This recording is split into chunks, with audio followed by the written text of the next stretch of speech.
Assalamualaikum warahmatullahi wabarakatuh. Perkenalkan, nama saya Andi Heria dengan NIM R0212211045. Baik, pada kesempatan kali ini saya akan menjelaskan tentang pemeriksaan vital sign. Kenapa sih vital sign itu perlu dilakukan? Vital sign sendiri dilakukan untuk mengetahui apakah kondisi seseorang itu dalam keadaan normal atau tidak. Dalam pemeriksaan vital sign ada 4 pemeriksaan yang akan kita lakukan, yaitu pertama pemeriksaan pada tekanan darah, yang kedua pemeriksaan terhadap denyut nadi, yang ketiga pemeriksaan terhadap suhu tubuh, dan yang keempat adalah pemeriksaan pada pernafasan atau respirasi. Untuk tekanan darah sendiri kita menggunakan alat yaitu stetoskop dan tentu saja menggunakan alat yaitu tensimeter.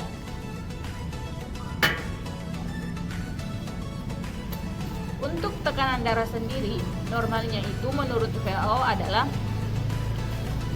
120/80. Tetapi setiap orang memiliki normalnya tersendiri seperti itu. Selanjutnya untuk suhu tubuh, saya menggunakan alat termometer yang akan kita letakkan nanti di bagian aksila atau ketiak. Untuk suhu tubuh sendiri normalnya itu sekitar 36,1 sampai 37,2. Selanjutnya untuk denyut nadi, saya akan menggunakan metode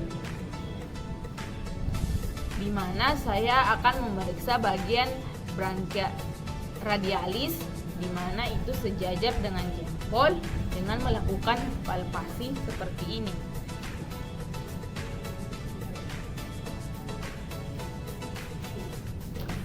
Selanjutnya yaitu pemeriksaan pernapasan atau respirasi. Saya akan melakukan palpasi dengan kedua tangan saya ke bagian belakang atau punggung, di mana setiap gerakan naik atau inhalasi dan gerakan turun ekshalasi itu dihitung sebagai satu frekuensi pernapasan. Ya, hari ini saya bersama dengan Pak Sudirman, usia 35 tahun, dan saya akan melakukan pemeriksaan vital sign. Pemeriksaan pertama yaitu tekanan darah. Baik, di sini saya akan memeriksa tekanan darah dari Pak Sudirman. Dari hasil pemeriksaan yang telah saya dapatkan, yaitu tekanan darah Pak Sudirman adalah 110/90, dan itu menunjukkan tekanan darah yang normal. Pemeriksaan kedua adalah pemeriksaan suhu tubuh. Termometer akan disimpan di bagian aksila atau di bawah ketiak. Selanjutnya, untuk mengetahui hasil pemeriksaan suhu tubuh, kita menunggu termometer sampai berbunyi.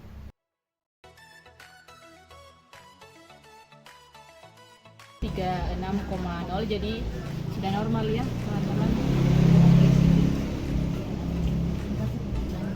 Baik, pemeriksaan selanjutnya adalah pemeriksaan denyut nadi. Jadi saya akan memeriksa denyut nadi yaitu bagian radialis yang sejajar dengan jempol.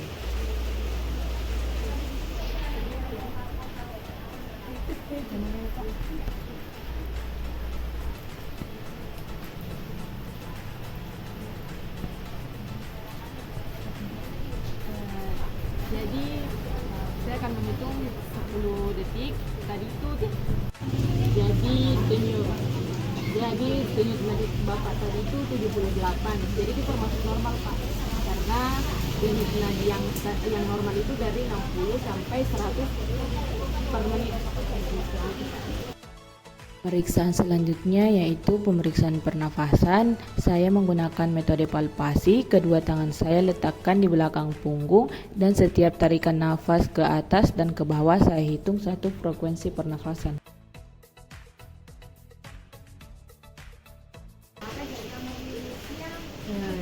Jadi tadi pernapasannya Bapak itu 5 kali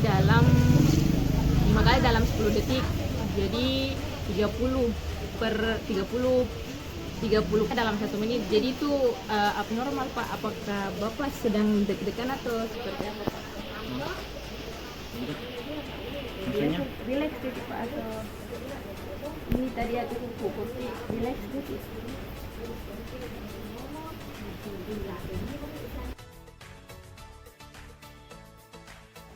Baik, ini adalah pemeriksaan kedua. Sebelumnya namanya siapa? Sarjana. Usia berapa? 18 tahun. Sebelumnya pernah dipensi atau belum? Sudah pernah. Hasilnya berapa? Kalau hasilnya lupa. Belum.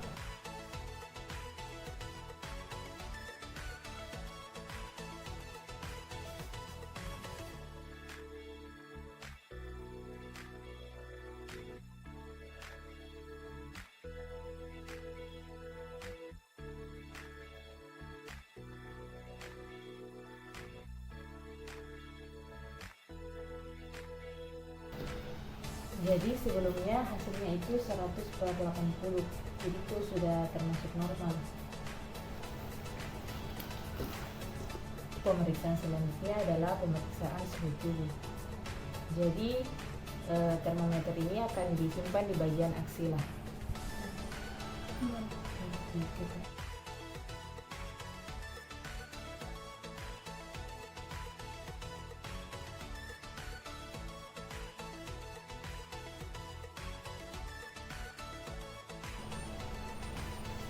Jadi suhunya itu 36,4. Jadi itu termasuk normal karena suhu normal itu dari 36,1 sampai 37,2. Baik, pemeriksaan selanjutnya adalah pemeriksaan denyut nadi. Saya akan melakukannya di bagian radialis.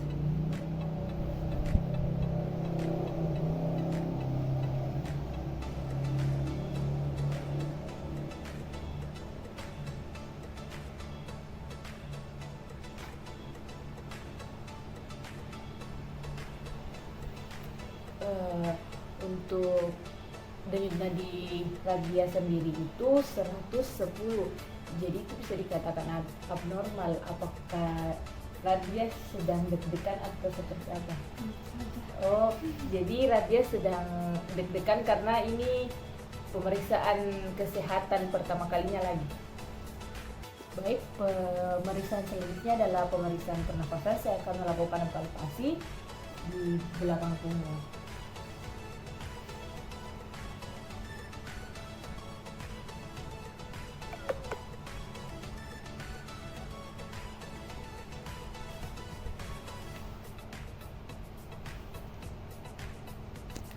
Baik, untuk pernapasannya sendiri itu 30 frekuensi pernapasan dalam 1 menit. Apakah Radia sudah melakukan aktivitas yang berat sebelumnya? Ya sudah. Jadi Radia ini mengalami apa tadi aktivitasnya? Mencuci. Oh, jadi pernapasannya itu lebih cepat karena sudah beraktivitas, yaitu mencuci. Untuk pernapasan sendiri itu normalnya dari 12 sampai 20 kali per menit.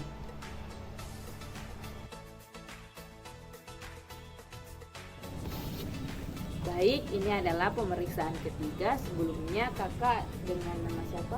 Tasya. Oh, ini adalah Kak Tasya dengan umur berapa Kak? 20 tahun. Jadi ini adalah Kak Tasya, umurnya 20 tahun. Apakah sebelumnya Kak Tasya pernah dipensi? Oh, Kak Tasya belum dipensi sebelumnya. Apakah saya bisa langsung mencoba untuk memeriksa tekanan darah Kak Tasya?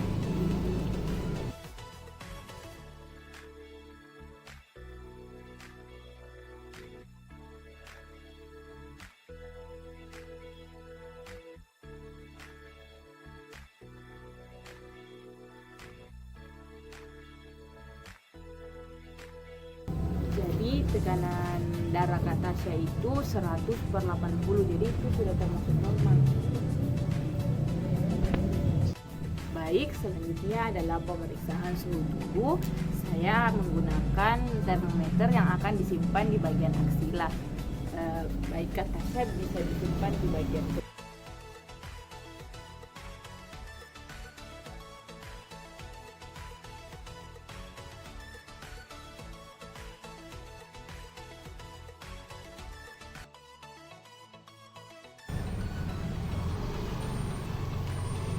Jadi suhu Kak Tasya itu adalah 36,8. Itu masih di batas normal karena batas normal itu dari 36,1 sampai 37,2. Jadi suhu Kak Tasya sendiri itu masih normal. Baik, pemeriksaan selanjutnya adalah pemeriksaan denyut nadi. Saya akan memeriksa Kak Tasya di bagian radialis.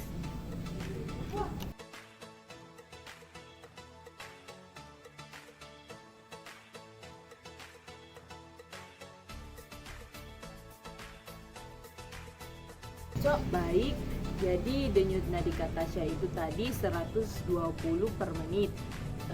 Ternyata dari pembicaraan saya tadi Kak Tasya itu memiliki asma.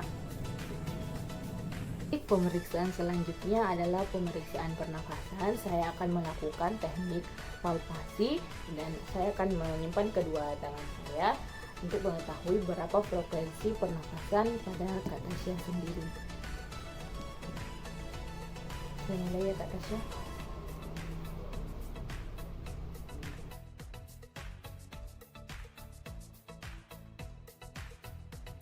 Jadi frekuensi pernafasan Kak Tasya itu adalah 12 kali dalam 1 menit.